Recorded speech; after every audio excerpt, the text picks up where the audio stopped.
നമ്മുടെ തൊട്ടയൽ രാജ്യമായ നേപ്പാൾ അശാന്തമായി തുടരുകയാണ്. കഴിഞ്ഞ ദിവസങ്ങളിലെല്ലാം മാധ്യമങ്ങൾ റിപ്പോർട്ട് ചെയ്തത് നേപ്പാളിലെ കലാപത്തിൻ്റെ വാർത്തകളാണ്.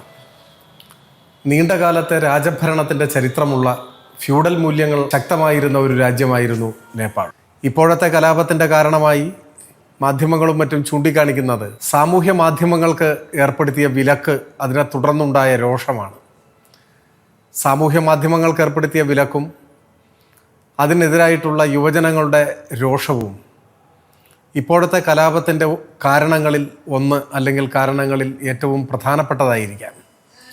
എന്നാൽ അതുമാത്രമല്ല, ബഹുജനങ്ങൾക്കിടയിലും പ്രത്യേകിച്ചും പുതിയ തലമുറയിൽപ്പെട്ട ജെൻസി എന്ന് വിശേഷിപ്പിക്കപ്പെടുന്ന യുവജനങ്ങൾക്കിടയിലും വളരെ ശക്തമായി രൂപപ്പെട്ട പ്രതിഷേധം, അത് സാമൂഹ്യ മാധ്യമങ്ങളുമായി ബന്ധപ്പെട്ട് മാത്രമല്ല, അവർ നേരിടുന്ന പ്രശ്നങ്ങൾ, നേപ്പാൾ അഭിമുഖീകരിക്കുന്ന പ്രശ്നങ്ങൾ പരിഹരിക്കുന്നതിൽ, ജനങ്ങളുടെ പ്രതീക്ഷയ്ക്കൊത്ത് ഉയരുന്നതിൽ പരാജയപ്പെട്ട മാറി മാറി വന്ന സർക്കാർ സംവിധാനങ്ങളോടുള്ള എതിർപ്പാണ്.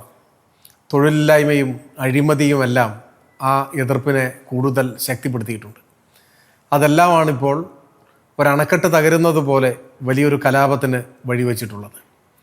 ആ കലാപം സ്വാഭാവികമായും സംഭവിക്കുന്നത് പോലെ തന്നെ പല ഇടങ്ങളിലും ദിശ തെറ്റിയിട്ടുണ്ട്, വലിയ അരാജകത്വമായി മാറിയിട്ടുണ്ട്. മുൻ പ്രധാനമന്ത്രിയുടെ ഭാര്യയെ തന്നെ ചുട്ടുകൊല്ലുന്ന ദാരുണമായ സംഭവവികാസങ്ങളുണ്ടായി. അതെല്ലാം അപലപനീയമാണ്. അതൊന്നും ഏതൊരു പ്രതിഷേധത്തിൻ്റെ ഭാഗമായാണെങ്കിലും സംഭവിച്ചുകൂടാത്തതാണ്. എന്നാൽ സാവധാനത്തിലാണെങ്കിലും നേപ്പാൾ സമാധാനത്തിലേക്ക് വരികയും സ്ഥിതിഗതികൾ ശാന്തമാവുകയും ചെയ്യുന്നു എന്നാണ് റിപ്പോർട്ടുകൾ. ഈ അവസരം മുതലെടുത്തുകൊണ്ട് രാജപക്ഷപാതികളായ ആളുകൾ, രാജവാഴ്ച തിരികെ വരണം എന്നാഗ്രഹിക്കുന്നവർ അത്തരത്തിലുള്ള നീക്കങ്ങളും ശക്തിപ്പെടുത്താനാണ് സാധ്യത. നേപ്പാളിലെ യുവജന പ്രക്ഷോഭകാരികളും അവരെ പിന്തുണയ്ക്കുന്നവരുമെല്ലാം ഈ കാര്യത്തിൽ ജാഗ്രത പാലിക്കും എന്ന് നമുക്ക് ആശിക്കാം. ജനാധിപത്യം ശക്തിപ്പെടുത്താനും മതനിരപേക്ഷ മൂല്യങ്ങൾ ഉയർത്തിപ്പിടിക്കാനും അഴിമതിക്കും മറ്റരാജകത്വത്തിനുമെല്ലാം അത്തരത്തിലുള്ള തെറ്റായ പ്രവണതകളെയെല്ലാം പരിഹരിക്കാൻ കഴിയുകയും ചെയ്യുന്ന സംവിധാനമാണ് ജനാധിപത്യം ശക്തിപ്പെടുത്തിക്കൊണ്ട് ഉണ്ടാവേണ്ടത്. ആ ദിശയിൽ നേപ്പാൾ നീങ്ങും എന്ന് നമുക്ക് പ്രതീക്ഷിക്കാം, പ്രത്യാശിക്കാം.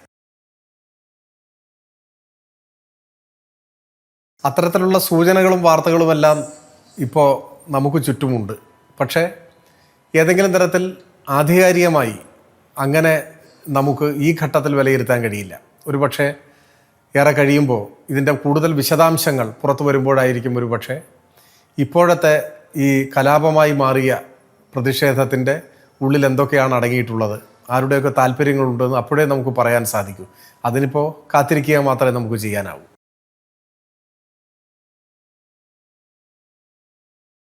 അതിലൊന്നും കാര്യമില്ല. നവമാധ്യമങ്ങളിൽ പലപ്പോഴും വരുന്ന വിലയിരുത്തലുകളും വിമർശനങ്ങളും ഒന്നും യാഥാർത്ഥ്യബോധമുള്ളതോ വസ്തുതാപരമായി കാര്യങ്ങളെ വിലയിരുത്തുന്നതൊന്നുമല്ല. നേപ്പാളിലുണ്ടായിരുന്നൊരു കൂട്ടുകക്ഷി ഗവൺമെൻറ്റാണ്. അവിടെ പല കമ്മ്യൂണിസ്റ്റ് പാർട്ടികളുണ്ട്. ഇപ്പോൾ അതിൽ ചില വിഭാഗങ്ങൾ നേതൃത്വത്തിലുണ്ട് എന്നത് ശരിയാണെങ്കിൽ ഒരു കൂട്ടുകക്ഷി ഗവൺമെൻറ്റാണ്.